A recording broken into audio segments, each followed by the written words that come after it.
രാമായണ മാസാചരണത്തോടനുബന്ധിച്ച് എടതുരുത്തി അയ്യപ്പൻകാവ് ക്ഷേത്രത്തിൽ ആനയൂട്ട് ഭക്തിനിർഭരമായി നടന്നു.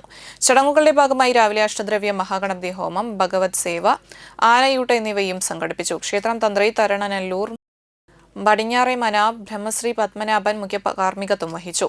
നിരവധി ഭക്തർ ചടങ്ങുകളിൽ പങ്കെടുത്തു. ദേവസ്വം ഓഫീസർ ടി സുരേഷ് കുമാർ, ക്ഷേത്ര ഉപദേശക സമിതി ഭാരവാഹികളായ സന്തോഷ് മാരാത്ത്, സുജിത് പാറയിൽ, ഷാലിഷ് കോമത്ത്, സജീവ് കലാനി എന്നിവർ ചടങ്ങുകൾക്ക് നേതൃത്വം നൽകി. രാമായണ മാസാചരണത്തിന്റെ ഭാഗമായി ഓഗസ്റ്റ് 15-ന് രാവിലെ 9 മണിക്ക് ക്ഷേത്രത്തിൽ ഇല്ലം നിറ ചടങ്ങ് നടക്കുമെന്ന് ക്ഷേത്ര ഭാരവാഹികൾ അറിയിച്ചു.